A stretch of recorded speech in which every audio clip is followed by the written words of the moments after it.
ಇಂದೇ ಡೌನ್ಲೋಡ್ ಮಾಡಿ ಮತ್ತು ನಿಮ್ಮ ನೆಚ್ಚಿನ ಶೋಗಳನ್ನು ಆನಂದಿಸಿ. ನಿಧಿಯರ ನೀವು ಹೋಗಿ ಮಲ್ಕೊಳ್ಳಿ, ನಮ್ಮನ ಹತ್ರ ಏನೋ ಮಾತಾಡಬೇಕು. ಸರಿ ಸರ್. ಅಮ್ಮ ಮಗನ ಸಿಗರೇಟ್ ಮಧ್ಯೆ ನಾನು ತಲೆ ಹಾಕೋದಿಲ್ಲ. ಗುಡ್ ನೈಟ್ ಅಮ್ಮ. Good night.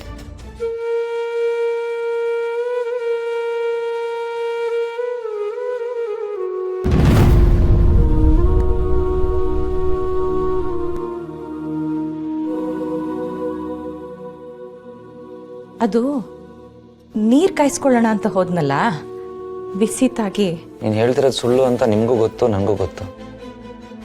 ನಮ್ಮ ಮಧ್ಯೆ ಅದೆಲ್ಲ ಬೇಕಾ?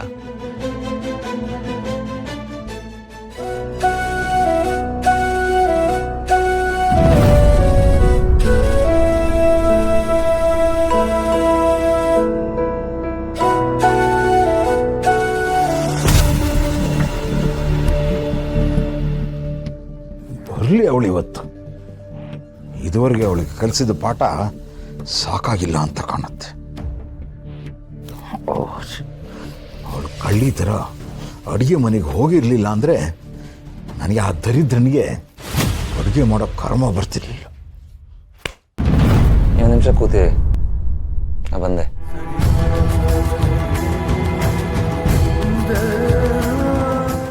ಬೇಡ ಕರ್ಣ, ಉಪವಾಸ ಮಾಡ್ತಿದ್ದೀನಿ ಅಂದೆ ಅಲ್ವಾ? ಎಷ್ಟು ಸಹಿಸ್ಕೋತೀರಾ ಅಮ್ಮ? ನೀವು ಯಾವ ಥರ ಉಪವಾಸ ಮಾಡ್ತಿದ್ದೀರಾ ಅಂತ ನಿಮ್ಮ ಕಣ್ಣು ನೋಡಿದ್ರೆ ಗೊತ್ತಾಗುತ್ತೆ.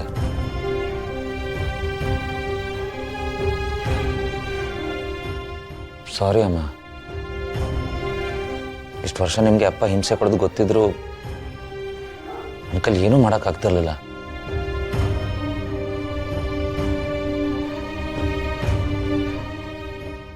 ಆದರೆ ಇನ್ನು ಮುಂದೆ ಹಾಗಾಗಲ್ಲ. ಇಲ್ಲಿ ತನಕ ಅಪ್ಪ ಮಾಡಿದ್ದು, ನೀವು ಅನುಭವಿಸಿದ್ದು ಎಲ್ಲ ಮಿತಿ ಮೀರೋಗಿದೆ. ಬಗ್ಗಿರೋರ್ ಬೆನ್ಗೆ ಏಟ್ ಜಾಸ್ತಿ ಬೀಳುತ್ತೆ ಅನ್ನೋದು ಸುಳ್ಳಲ್ಲ ಅಮ್ಮ. ಬಿದ್ದಿರೋ ಏಟ್ನ ಮರಿಬೇಕು, ಆದರೆ ಅದರಿಂದ ಕಲ್ತಿರೋ ಪಾಠ ಮರಿಬಾರ್ದು. ಏನಾಯ್ತು ಕಂದ? ಯಾಕೆ ಹೀಗೆಲ್ಲ ಮಾತಾಡ್ತಿದೀಯ ನೀನು? ಇನ್ನು ಮುಂದೆ ನಿಮಗೆ ಆಗ್ತಿರೋ ಅನ್ಯಾಯ ನಾನು ಸಹಿಸಲ್ಲ.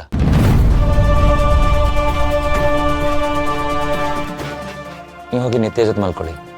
ಅಲ್ಲ, ನಿಮ್ಮಪ್ಪ ಇವತ್ತೊಂದು ದಿನ ನನಗೋಸ್ಕರ ಹೋಗಿ ಮಲ್ಕೊಳ್ಳಿ.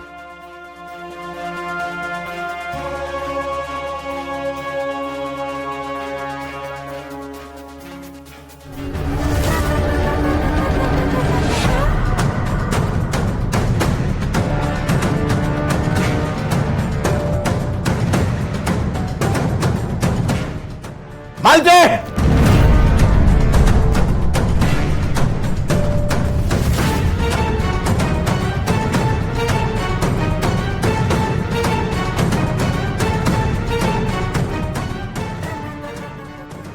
ಏನಾಯ್ತಪ್ಪ?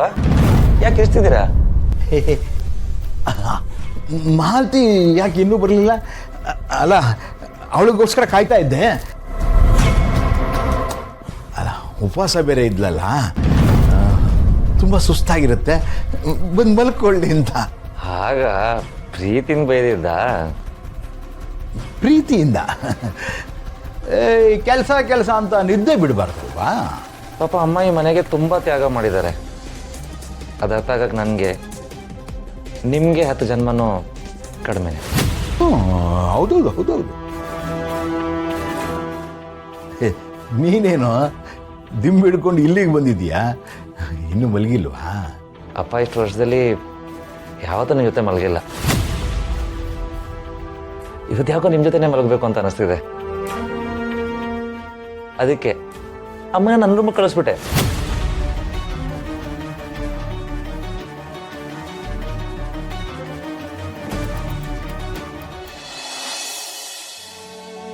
ಅಕ್ಕ, ಟ್ಯಾಬ್ಲೆಟ್ಸ್ ಎಲ್ಲ ತಗೊಂಡ್ಯಾ? ತಗೊಂಡೆ. ಫೋಲಿಕ್ ಆಸಿಡ್ ಟ್ಯಾಬ್ಲೆಟ್ ತಗೊಂಡೆ. ವೈಟಮಿನ್, ಕ್ಯಾಲ್ಸಿಯಂ, ಐರನ್ ಟ್ಯಾಬ್ಲೆಟ್ಸ್ ಎಲ್ಲ ತಗೊಂಡಿದ್ಯಾ? ಡ್ರೈ ಫ್ರೂಟ್ಸ್ ಎಲ್ಲ ಚೆನ್ನಾಗಿ ತಿಂತಿದ್ಯಾ ತಾನೆ? ತಿಂತಾ ಇದ್ದೀನಮ್ಮ. ನೀರು ಚೆನ್ನಾಗಿ ಕೊಡ್ದಾ? ಕುಡ್ದೆ. ಅಯ್ಯೋ ಅಕ್ಕ, ಏನಾಯ್ತೆ? ಎಲ್ಲಿ ನಿನ್ ಕಾಲ್ ಕೊಡು. ಕಾಲಿನಂತೂ ಸ್ವೆಲ್ ಆಗಿದ್ಯಾ? ನೋಡು, ನನಗೆ ಹಾಸ್ಪಿಟಲ್ ಅಲ್ಲಿ ತುಂಬಾ ಕೆಲಸ ಆಗ್ತಿದೆ, ಓವರ್ ಸ್ಟ್ರೆಸ್ ಅನ್ಸ್ತಿದೆ, ನನಗೆ ಹೇಳು, ನಿನ್ನ ಕೆಲಸನೆಲ್ಲ ನಾನು ಮಾಡ್ಕೊಡ್ತೀನಿ, ಓಕೆನಾ?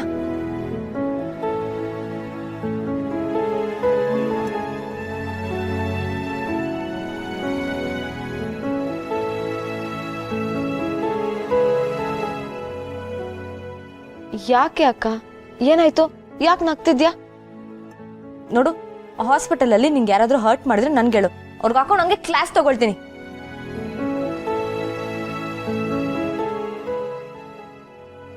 ಅಕ್ಕ, ಏನಾಯ್ತೆ? ಮೈ ಏನಾದ್ರೂ ಬಿಸಿ ಆಗಿದ್ಯಾ? ನನ್ನ ತಂಗಿ ಯಾವಾಗ ಇಷ್ಟೊಂದು ದೊಡ್ಡ ಹುಡುಗಿ ಆದ್ಲು ಅಂತ ಯೋಚನೆ ಮಾಡ್ತಾ ಇದ್ದೀನಿ. ಇಷ್ಟೊಂದು ಕಾಳಜಿಯಿಂದ ನೋಡ್ಕೋತಿದ್ಯಾ, ಪ್ರೀತಿಯಿಂದ ಮಾತಾಡಿಸ್ತೀಯಾ? ನನಗಂತೂ ಆಶ್ಚರ್ಯ ಆಗ್ತಿದೆ ನಿಧಿ. ಅಫ್ಕೋರ್ಸ್, ಚಿಕ್ಕಿಯಾಗಿ ಪ್ರಮೋಷನ್ ಸಿಗ್ತಿದೆ ಅಂದ್ರೆ ಏನ್ ಕಮ್ಮಿ ಮಾತು ಅನ್ಕೊಂಡಿದ್ಯಾ? ನೋಡು ನಿಧಿ, ಇನ್ ಮುಂದೆ ನೀನು ನನ್ನ ಬಗ್ಗೆ ಇಷ್ಟೊಂದು ಯೋಚನೆ ಮಾಡೋದನ್ನ ಬಿಡಬೇಕು, ಇಷ್ಟೊಂದು ಕೇರ್ ಮಾಡೋದನ್ನು ನಿಲ್ಲಿಸ್ಬೇಕು, ಗೊತ್ತಾಯ್ತಾ? ಇದೇನಾಕ ಹೀಗ್ ಮಾತಾಡ್ತಿದ್ಯಾ? ನಿನ್ನ ಕೇರ್ ಮಾಡೋದನ್ನ ನಿಲ್ಸ್ಬೇಕು ಅಂದ್ರೆ ಏನರ್ಥ? ನೋಡು, ಅದೆಲ್ಲ ಆಗಲ್ಲ. ನೀನ್ ಒಬ್ಳೆ ಆಗಿದ್ರೆ ನಾನು ಸುಮ್ನೆ ಆಗ್ತಿದ್ದೆ, ಆದ್ರೆ ನೀವಿವಾಗ ಡಬಲ್. ನಿನ್ನ ಯಾರಾದ್ರೂ ಕೇರ್ ಮಾಡ್ಲೇಬೇಕು, ಅದಕ್ಕೆ ನಾನ್ ಮಾಡ್ತಾ ಇದೀನಿ. ನೋಡು, ನಿನಗೆ ನಾನು ಸಂತೋಷವಾಗಿರ್ಬೇಕಲ್ವಾ? ನೀನು ನನ್ನನ್ನು ಸಂತೋಷವಾಗಿ ನೋಡ್ಕೋಬೇಕಲ್ವಾ? ಎಸ್. ಅಂದಮೇಲೆ ನೀನು ಕೂಡ ಸಂತೋಷವಾಗಿರ್ಬೇಕು. ನಿನ್ನ ಬಗ್ಗೆನೂ ನೀನು ಯೋಚನೆ ಮಾಡ್ಬೇಕಲ್ವಾ? ನೀನು ಬರೀ ನನ್ನ ಲೈಫ್ ಬಗ್ಗೆ ಯೋಚನೆ ಮಾಡ್ತಿದ್ರೆ ನಿನ್ನ ಲೈಫ್ ಕತೆ ಏನಾಗುತ್ತೆ? ಕರ್ಣ ನನಗೆ ಎಲ್ಲನೂ ಕರೆಕ್ಟಾಗಿ ಅರೇಂಜ್ ಮಾಡಿಕೊಟ್ಟಿದ್ದಾರೆ. ಅದಕ್ಕೆ ಇನ್ಮೇಲೆ ನೀನು ನನ್ನ ಬಗ್ಗೆ ತುಂಬ ಯೋಚನೆ ಮಾಡೋ ಹಾಗಿಲ್ಲ, ಅರ್ಥ ಆಯ್ತಾ? ಅಕ್ಕ, ಆದ್ರೆ ನಾನು ಡಾಕ್ಟರ್ ಆಗಿ ನಿನ್ ತಂಗಿ ಆಗಿ ಇದು ನನ್ನ ಕರ್ತವ್ಯ ಕಣೆ. ನಾನು ಇನ್ನ ನೋಡ್ಕೊಳ್ಳೇಬೇಕು. ನೀನು ನನ್ನ ನೋಡ್ಕೋಬೇಡ ಅಂತ ನಾನು ಹೇಳ್ತಿಲ್ಲ, ಆದರೆ ನಿನ್ನ ಲೈಫ್ ಮೇಲೆ ನೀನು ಜಾಸ್ತಿ ಫೋಕಸ್ ಮಾಡಬೇಕು ಅಂತ ಹೇಳ್ತಾ ಇದ್ದೀನಿ. ನಾನು ಆರಾಮಾಗಿ ಇಲ್ವಾ? ನೋಡು, ಸರಿ, ಈಗ ನೀನು ನಿನ್ನ ಲೈಫ್ ಬಗ್ಗೆ ಜಾಸ್ತಿ ಯೋಚನೆ ಮಾಡ್ತೀಯಾ ಅಂತ ನನಗೆ ಪ್ರಾಮಿಸ್ ಮಾಡು. ಪ್ರಾಮಿಸ್ ಮಾಡದೆ ಹೋದ್ರೆ ನಿನ್ನೆಲ್ಲಿ ಬಿಡ್ತೀಯಾ? ಪ್ರಾಮಿಸ್. ನೈಸ್. ಮಜಾರಿ ತಿನ್ನಿ.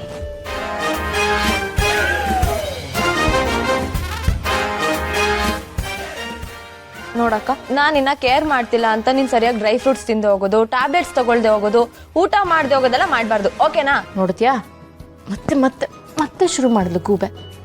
ಹೋಗಿ ಮಲ್ಕೋ, ಹೋಗು. Okay, good night. ನಿಧಿ, ತರ್ಲೆ. ಕರುನಾಡ ಕಣ್ಣ